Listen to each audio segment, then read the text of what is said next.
भाई और बहनों, दर्शकगण, श्रोतागण, पास विशेष आनंदमय शिक्षामय सत्संग का कार्यक्रम आपका हार्दिक स्वागत है, अभिनंदन है, सत्कार है। प्रतिदिन ऐसे सत्संगे नए नए विषयों का पर हम मंथन करते हैं, उसका जो है निध्यासन करते हैं, उसके ऊपर हम जागृति लाते हैं ताकि कि हमें कुछ हमारी खुराक मिले और जीवन के अंदर प्रसन्नता और आनंद की प्राप्ति हो।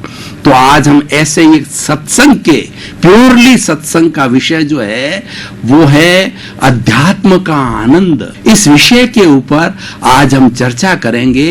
ये प्योरली सत्संग है। आज का विषय एब्सोल्यूट सत्संग है और सत्संग करना मनुष्य जीवन का सार है और ये सत्संग जो है हर व्यक्ति को की जानी चाहिए।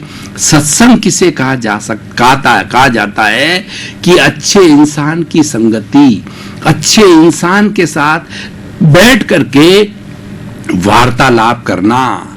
तो अच्छा इंसान कौन होता है? जो राग द्वेष से मुक्त होता है, वह समभाव में रहता है और वह संत पुरुष होता है। मैं आज के उन बाबाओं की बात नहीं कर रहा हूं, जो बहुत से ऐसे बाबा है जिन्होंने आज अध्यात्म को, धर्म को, अध्यात्म को आज जो है वह बहुत बदनाम किया है, क्योंकि वो वास्तव के अंदर सन्यासी नहीं है। संत के लिए कहा जाता है सदा दिवाली संत के, 12 महीने बसंत के। और संत वह होता है जो शांत होता है। संत कैसे कैसे होते हैं, मैं आपको एक उदाहरण देना चाहता हूं कि जो हमारे कबीरदास जी हुए हैं वो बहुत पहुंचे हुए संत थे, लेकिन उनका बेटा जो कमाल था वो उनसे भी पहुंचा हुआ था। वो कैसे पहुंचा हुआ था कि इसका उदाहरण ये है कि कबीरदास जी के बकरी थी, तो बकरी को भोजन देने के लिए, घास लाने के लिए उन्होंने कमाल को कहा कि तुम जंगल में जाकर के और कुछ घास काट करके ले आओ। वो कमाल जो है वो लेकर के गया, जो उसको काटने का औजार लेकर के गया और वो जाकर के जो है वो दूब जैसी घास थी, वो जूई काटने के लिए उसने कैंची उठाई हाथ के अंदर। तो वो पहुंचा हुआ व्यक्ति था, वो बहुत बड़ा ज्ञानी पुरुष था और वह एक बड़ा सन्यासी था। उसने देखा कि उनके अंदर वही आत्मा निवास कर रही है। उसको स्पंदन हुआ कि इस जो है घास के अंदर वही आत्मा की जो चेतना मुझे नजर आ रही है, करंट नजर आ रहा है जो मेरे भीतर है। यानी जो मैं हूं वही यही है, दूब है, मैं किसको काटूं? खड़ा खड़ा देखता रहा। आज हम उस अध्यात्म जगत की, उसी जगत की बात करेंगे। आपको इसीलिए उदाहरण दिया है। बहुत चिंतन किया उस पर कैंची चलाने के लिए, लेकिन वो नहीं चला सका। उसने कहा मैं कैंची किस पर चलाऊं? ये कैंची तो मेरे पर ही चलेगी। मैं किसको काट रहा हूं? मैं मेरे स्वयं को काटूंगा था। इस तरह तो आत्म मंथन करते करते वो घास को नहीं काट सका और शाम को घर आया और उसको जो है कबीरदास जी ने पूछा तुम घास लाए? तो उन्होंने कहा पिताजी मैं किसको काटूं? वो तो मेरी आत्मावत है, वो घास है, उसके अंदर मुझे मेरी आत्मा के दर्शन हुए, मेरे प्रभु के दर्शन हुए, उसको कैसे काट सकता हूं?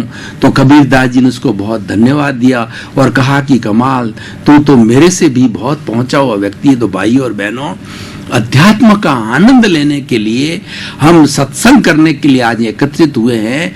हमारे इस शरीर में, इस सृष्टि के अंदर मनुष्य जीवन में 2 तरह के जगत है।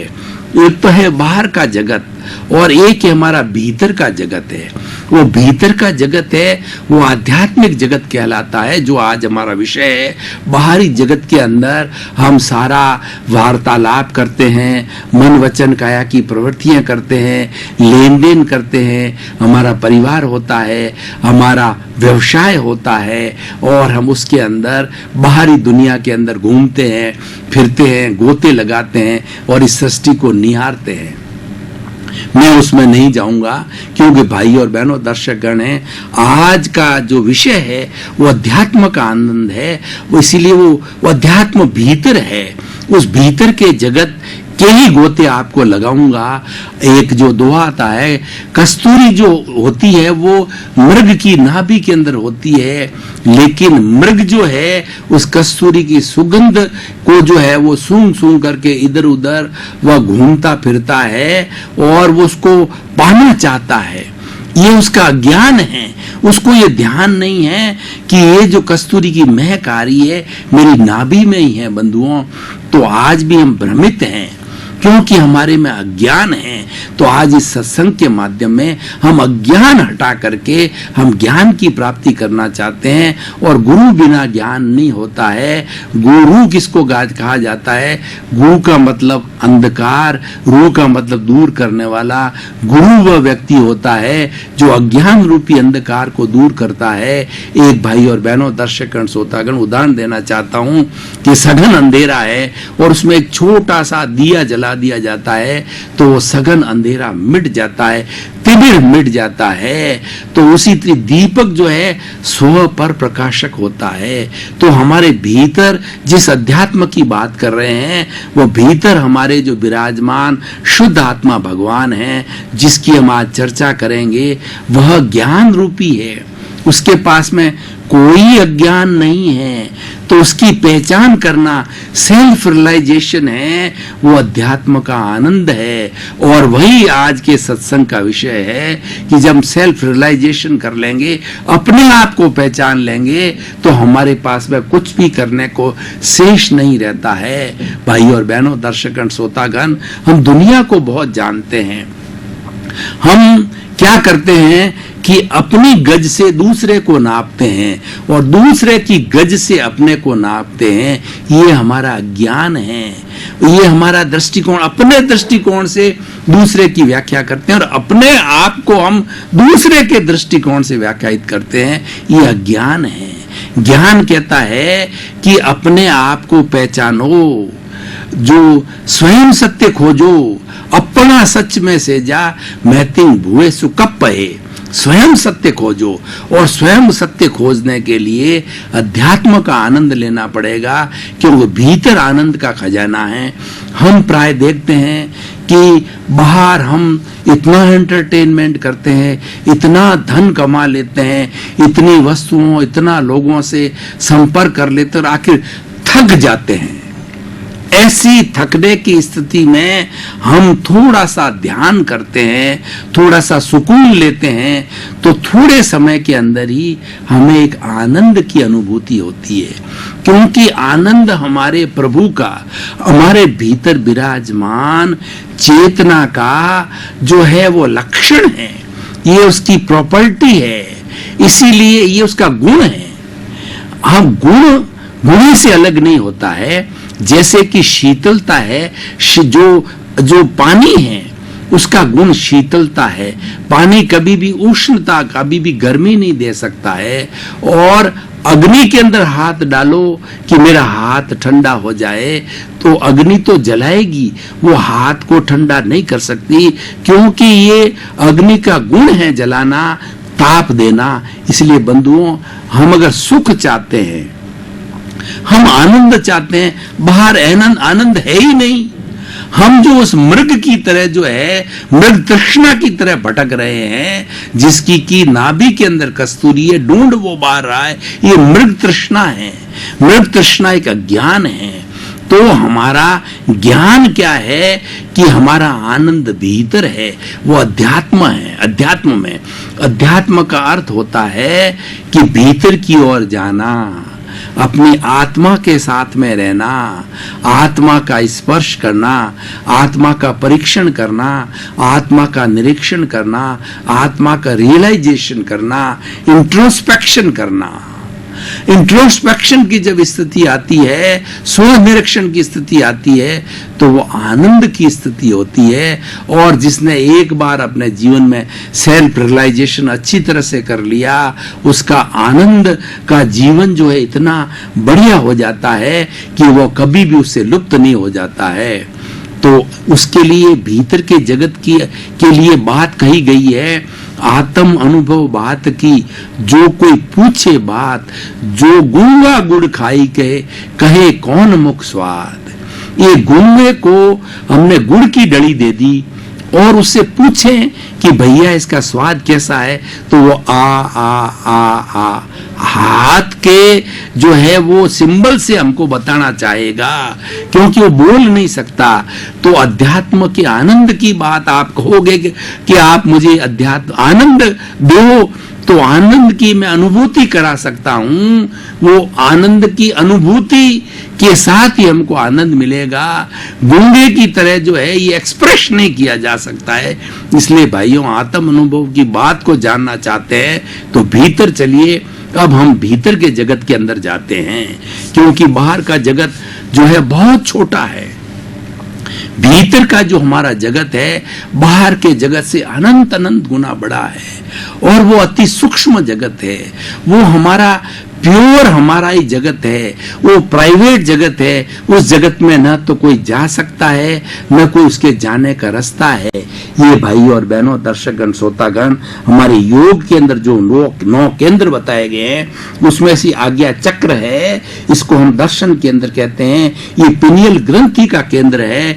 इस केंद्र के भीतर हम जो जाएंगे ध्यान करके, तो भीतर गहरे गहरे गहरे गहरे जाएंगे तो हमारे भीतर विराजमान शुद्ध आत्मा भगवान के दर्शन होंगे।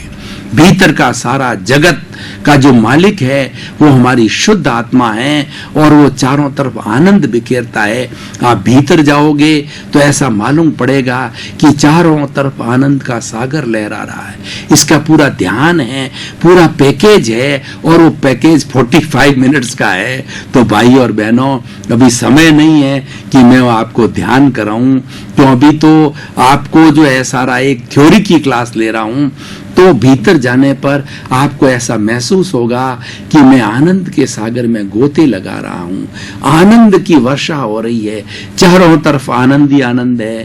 कोई दुख नहीं, कोई दर्द नहीं, कोई अकड़न नहीं, कोई जकड़न नहीं, कोई तनाव नहीं।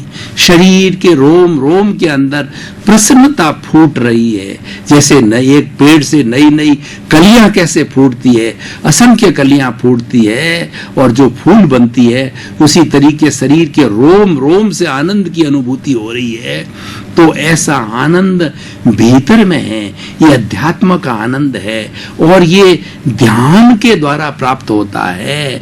ध्यान एक ऐसा विषय भाई और बहनों, ध्यान का अर्थ होता है कि सारा हमारा जो चिंतन है, जो बाहर चिंतन भटक रहा है, दुनिया भर की चीजों का ज्ञान करने में भटक रहा है, उस चिंतन को हम भीतर जाकर के एक आलंबन पर टिका दें। वो आलंबन हमारे प्रभु आत्मा का हो या जो आपका इष्ट है, हनुमान जी है, राम है, कृष्ण है, बुद्ध है, वो ईसा मसीह है, अल्लाह है, किसी एक आलंबन को लेकर उस पर हम ध्यान टिकाएंगे तो हमारे भीतर के जगत का जो है, जो भगवान श्री कृष्ण ने कहे गीता में, जब कौरवों के सामने जो है वो अपना पूरा विराट दर्शन कराया दुर्योधन को, तो दुर्योधन को मालूम हुआ कि इतना ये भगवान का इतना बड़ा विराट रूप है बंधुओं।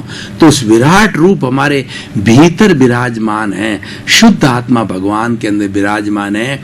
उसका दर्शन करना, उसका आनंद लेना, वो अध्यात्म कहलाता है। जो व्यक्ति ध्यानी होता है, ध्यान के फील्ड में जिसकी रुचि होता है, वह भीतर जाता है। और ध्यान को करने के लिए हमारे 2 बड़े साथी है। वो बड़े साथी कौन से हैं? एक तो हमारा शरीर है। तो ध्यान करने से पहले हमें कायोत्सर्ग करना चाहिए। ये मैं बात सारी भाई और बहनों, दर्शकगण, श्रोतागण, किसी लिए कह रहा हूं कि कोई भी चीज की प्राप्ति करने के लिए व्यवस्था करनी पड़ती है। जैसे देखिए, हमने कोई आयोजन किया, हमने हमारे घर में 10 मेहमानों को बुलाने की हमने आयोजना करी, तो उसके लिए भोजन, पानी, चाय, रुकने की व्यवस्था को पहले देखना होगा कि हमारे पास में भोजन के लिए आटा, जो है दाल वगैरह, ये चीजें है कि नहीं, स्टोव है कि नहीं, गैस है कि नहीं, और कमरे जहाँ पे हम रुकाएंगे वो साफ है कि नहीं।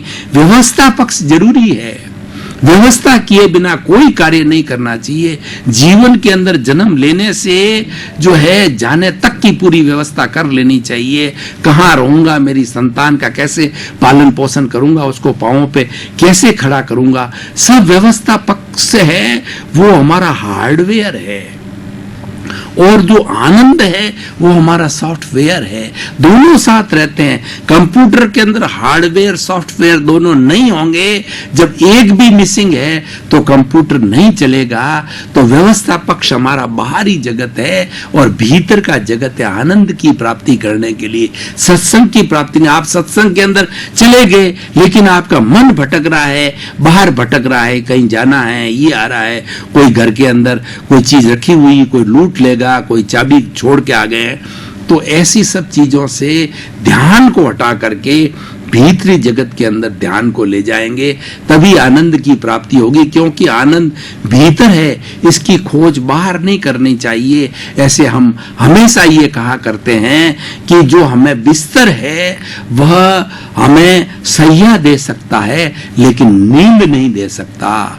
ये जो हमारे जितने बाह्य साधन है, धन है, वो व्यक्ति को जो है वो साधन दे सकता है, सुविधा दे सकता है, लेकिन वह सुख नहीं दे सकता। संसार की सारी जो वस्तुएं, जो जड़ पदार्थ है, वो जड़ पदार्थ आपके साधन बन सकते हैं, साध्य नहीं बन सकते हैं। साधन और साध्य, ये हमारी भारतीय संस्कृति की, हमारे दर्शन के दो बड़े पहलू हैं। दो हमारे ये दिशाएं हैं, दो धाराएं हैं, दो तट है, दोनों हमारे साथ साथ चलते हैं कि हमें अच्छे साध्य की प्राप्ति के लिए साधन अच्छा होना चाहिए। आज हम सत्संग करने जा रहे हैं तो हमारा साधन क्या है? ये शरीर। ये शरीर में कोई अकड़न नहीं, जकड़न नहीं, और कोई तरह का तनाव नहीं, कोई दुविधा नहीं, कोई दुश्चिंतन नहीं। उसको तनाव को हम विसर्जित घर छोड़ के आवे, तभी अच्छी संगत होगी, तभी अच्छा ध्यान लगेगा। और दूसरा हमारा साथी श्वास।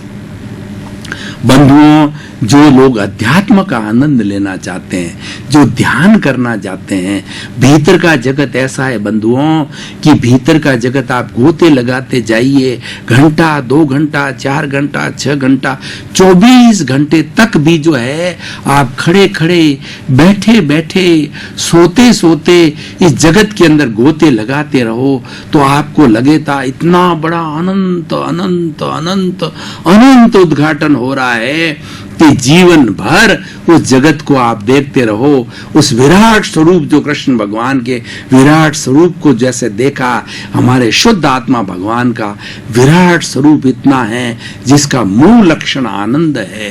वो आप जब जब जितना जितना देखोगे तो आपका एक एक, हमारे 60 खरब कोशिकाएं शरीर के अंदर, एक एक कोशिका 60 खरब कोशिकाएं, एक एक कोशिका आनंद से सरोबार हो जाएगी और ये हमारा सारा शरीर जो है आनंद से चार्ज हो जाएगा। और जिसने एक बार भीतर के जगत का अध्यात्म का आनंद ले लिया, भीतर के जगत की सत्संग कर लिए, उसको बाहर के जितने भी, उसको अगर मान लो कहते हैं कि 56 भोग होते हैं और 5 पकवान होते हैं, और चाहे 5 स्टार होटल के अंदर रुकवा दिया जाए, चाहे एसी के अंदर रोक दिया जाए, बड़ी से बड़ी फ्लाइट में विदेश भेज दिया जाए, सारी बड़े से बड़े अरबों रुपए की संपत्ति भी हमारे सामने हो जाए, तो वो उसको फीके फीके लगेंगे। क्योंकि भीतर का जो आनंद है वो ऐसा आनंद है कि बाहर का आनंद बहुत छोटा हो जाता है। हम कई बार भाई और बहनों, दर्शकगण, श्रोतागण देखते हैं कि कई बार हमारे जो है बुरे समय के कारण जो है कोई दादा आकर के हमारे अच्छे बंगले के अंदर बैठ जाता है, हमको धक्के देता है, परिवार को कहता है निकल जाइए नहीं तुम्हें मार देंगे, और हम उस प्रेशर के अंदर बाहर भी चले जाते हैं। अब उस घर की प्राप्ति हम कैसे करें? उसकी घर की प्राप्ति करने के लिए किसी बड़े गुंडे से मिलिए, जो कि गुंडा हमारे यहाँ आया है, उससे बड़े गुंडे का कोई मालिक से मिलिए या गुंडे से मिलिए। बड़ा गुंडा जब हाजिर हो जाता है तो छोटे गुंडे को निकाल करके पुनः अपने घर में स्थापित कर लेता है। यानी कि हमारे जो बुरे विचार आते हैं उन बुरे विचारों का शमन करने के लिए हमारे भीतर जो है इतने अच्छे विचारों को भर दो कि बुरे विचारों को जो अंदर आने के लिए जगह ही नहीं मिले। जैसे ये कमरा जिसके अंदर हम स्टूडियो के अंदर बैठे हैं, ये स्टूडियो इतना भर गया कि इससे एक भी व्यक्ति जो है उसको घुसने, क्या खड़े रहने की, घुसने की भी जगह नहीं है। कई बार हम भीड़ में देखते हैं कि हमको खड़े रहने तक की जगह नहीं मिलती है। तो उसी तरीके से हमारे भीतर जो है इतने अच्छे विचार भर दो, पॉजिटिव थिंकिंग भर दो, पॉजिटिव थॉट्स भर दो कि बुरे विचार को जगह ही नहीं मिले। इसीलिए मैं हमेशा कहा करता हूं सत्संग प्रारंभ होने के पहले, थिंक पॉजिटिव, डू पॉजिटिव और बी पॉजिटिव। अगर हमने विधायक सोचना चालू कर दिया, हमें नेगेटिविटी धीरे धीरे हमारी गायब हो जाएगी। तो हमारा क्या, हम अच्छा करने लग जाएंगे और अच्छे बन जाएंगे। अच्छे बनने के लिए थिंक पॉजिटिव, फिर डू पॉजिटिव होता है कि अच्छे बनो। पहले तो हम अच्छे बनने का सोचेंगे, जब बनेंगे तो भीतर का सुख लेना भाई और बहनों, तो उसका आनंद है, ध्यान में है। और उसका सबसे बड़ा साथी एक श्वास है। श्वास हमारा दोनों तरफ साथ देता है, बाहरी जगत में भी देता है और भीतरी जगत में देता है। सांस को शिथिल किया, आप घड़ी लेकर के, बिल्कुल इसकी कैलकुलेशन है, घड़ी लेकर के बैठ जाइए। एक श्वास आता है और जाता है, इन दोनों को एक श्वास बोलते हैं, एक्सेल और इनहेल को। बैठ करके आप देख लिए, नॉर्मल एक व्यक्ति जो है 1 मिनट में टेंशन फ्री होता है तो वो 16 सांस लेता है। आपने अब अभ्यास चालू किया, क्योंकि practice makes a man perfect जो है वैसा कहा जाता है। करत करत अभ्यास के जड़मती होत सुजान, रसरी आवर जान के सल पर पड़त निशान। जो है प्रतिदिन बड़ी होती है, धीरे धीरे रस्सी जो है सल पर यानी पत्थर पर पड़ती है तो उसके अंदर भी वह जो है वो निशान बना देती है, उसको भी काट देती है पत्थर को। तो इसीलिए practice makes a man perfect. आज अभ्यास कीजिए आप कि श्वास की संख्या जो 16 है वो श्वास को थोड़ा लंबा कीजिए और श्वास को भीतर लंबा लाइए, भीतर और बाहर लंबा लाइए। और ये देखिए कि समतल जा रहा है श्वास, उबड़ खाबड़ नहीं है, शीतल श्वास हो रहा है, शिथिल श्वास है, आ रहा है जा रहा है। और धीरे धीरे प्रतिदिन चिंतन करके 5 दिन 10 दिन 15 दिन महीना पर देखिए कि वो सांस की संख्या है वो 16 से घट करके 15, 14, 10, 12 और 8 तक आ गई तो बहुत बड़ी बात है।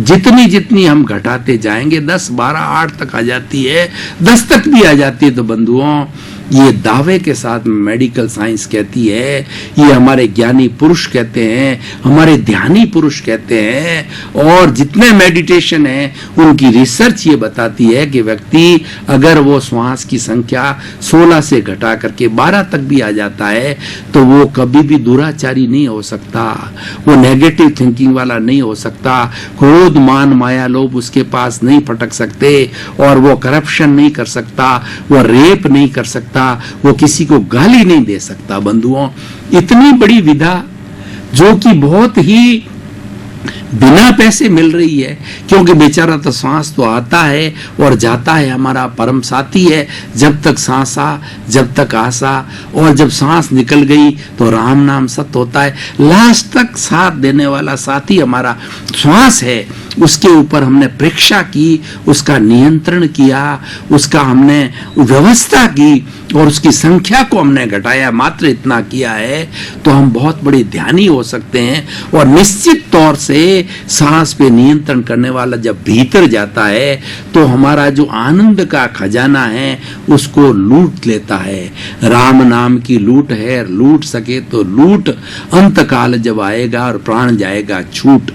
इसीलिए जो राम नाम की लूट का मतलब भीतर का आनंद, अध्यात्म का आनंद, उसको लूटने के लिए जो है हमें जागरूकता रहनी चाहिए, हमारे में तड़प होनी चाहिए। बंधुओं, दर्शकगण, श्रोतागण, भाइयों और बहनों, आप समस्त लोगों का धन्यवाद, साधुवाद। आप प्रतिदिन सत्संग करने के लिए हाजिर होते हैं, मुझे भी आनंद आ रहा है, आपको भी आनंद आ रहा है, क्योंकि सत्संग ऐसा विषय है जिसके स्व पर प्रकाशक है।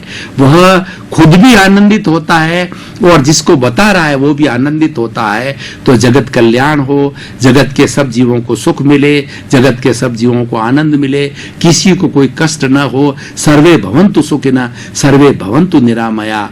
आपका जीवन आनंदमय हो, मंगलमय हो, अध्यात्ममय हो, आनंदमय हो। आप सभी के प्रति मंगल भावना, शुभकामना।